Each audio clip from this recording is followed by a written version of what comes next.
Good morning, faculty, staff, family members, and most importantly, class of 2020!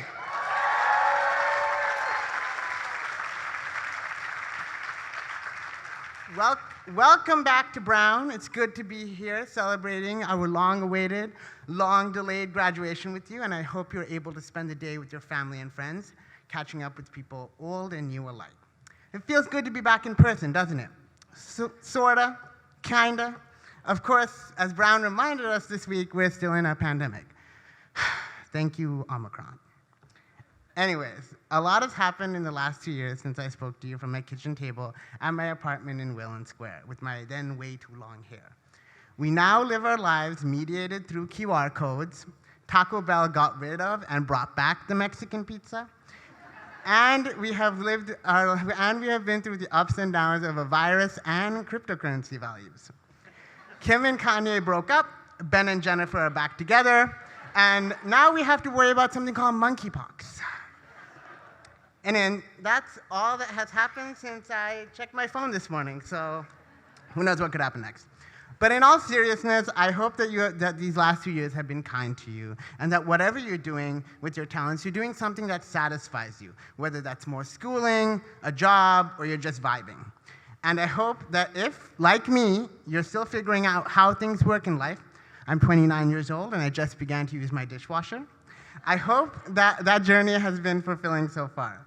For me, that journey has brought me right back here to Brown University, where I work at the School of Public Health as the lead of narrative projects and policy impact initiatives at the People, Place, and Health Collective, a wonderful public health collective that works on infectious disease and drug use. Some of the lovely people are in the crowd as well.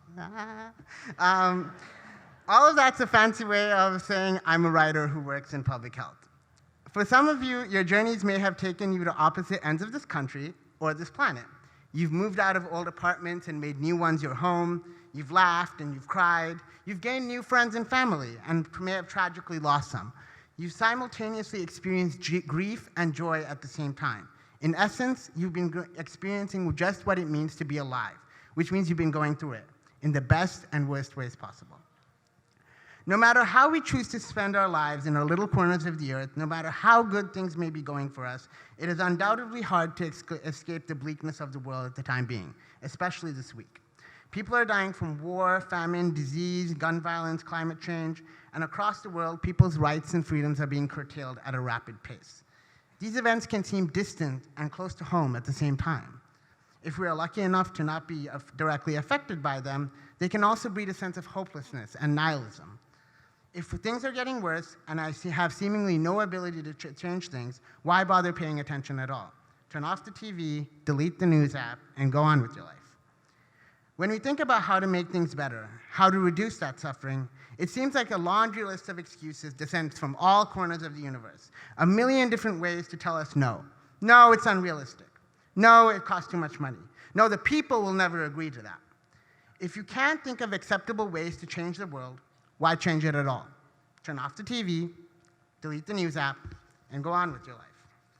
Now, I promise this speech will get less depressing. I know some of y'all are like, tell me something I don't know. But as you're here, gathered on this campus, I want you to think back to why you came to Brown in the first place. Think about the excitement you had as you attended your first courses, the thrill you got from conducting research and learning new skills.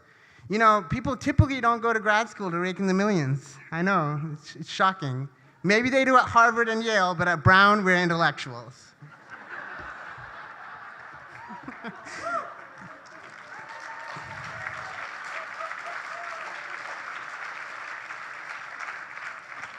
There's a reason you decided to pursue the degree you did. During our graduate education, we were encouraged to pursue excellence and reach for the top. We were encouraged to find ways to solve problems, not to make excuses about why we couldn't do something. As a person who believes in God, my Muslim faith guides my belief that when it comes to making the world a better place and making life better for others, it doesn't matter if we were ultimately successful, but that we tried our best to do so. Maybe for you, that looks like contributing to cutting-edge research on climate change or helping us come up with new delivery mechanisms for the next generation of COVID vaccines. Maybe it looks like helping defend workers' rights to organize or making art that helps us understand who we are in this moment. And maybe it is just adding your voice to the chorus speaking out against injustice. in op-eds, in public meetings, at protests. The possibilities are endless. But whatever you do, and however you choose to do it, be passionate about it. When we think about all the harm being perpetuated in the world, it is sobering to remember that there are other people with degrees like ours from institutions like ours who are writing pieces of legislation that dehumanize people and cause them to feel fear, who are ordering armies to occupy and terrorize populations, who stand by as our schools and grocery stores are turned into war zones. Those who harm do not know the meaning of the word no. It doesn't exist in their vocabulary. Indeed, they have a limitless imagination.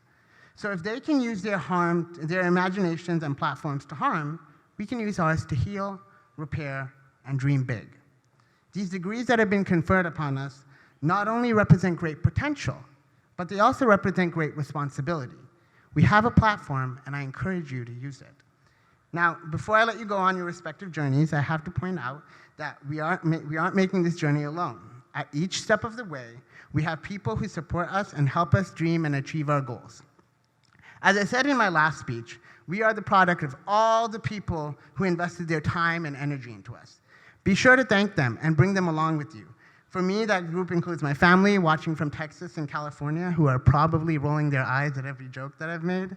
My friends from Toronto and the world over, colleagues, teachers, mentors, my Muslim community, everyone who has read my work, and of course, God, Allah, the most gracious and merciful. Alhamdulillah, praise God. Well, class of 2020, what can I say? It's been an honor. Thank you so much for laughing at my jokes and inflating my ego. I can't wait to see the beautiful things you do in life. I hope you have a great day. God bless, stay safe, and most importantly, be kind to one another. Once again, congratulations, class of 2020!